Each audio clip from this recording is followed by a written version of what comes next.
Shubor nagaslem jong unongsan Hima.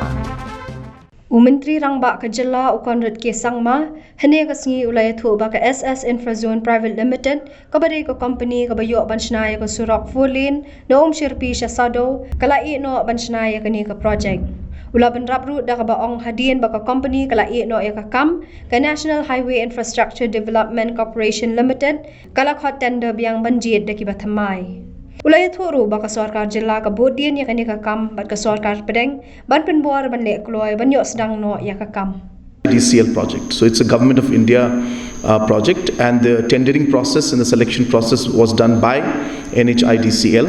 And yes, the concerned contractor has abandoned the work, and the Government of India NHIDCL has retendered to select the new contractor. So that process is on. I don't know the exact status of where the process is reached, but we are pushing Government of India and NHIDCL to complete the process at the earliest so that work can resume at the earliest. Sir, can we know why the previous contractor has abandoned the work? Those informations are not available with us right now, but we just know that the person is abandoned. And I'm sure NHIDCL will take appropriate actions in those regards. But yes, this is something that is of great concern to us also. And but as I said, that there's a limit to which the state government can move in, because it's a process that was conducted by the NHIDCL.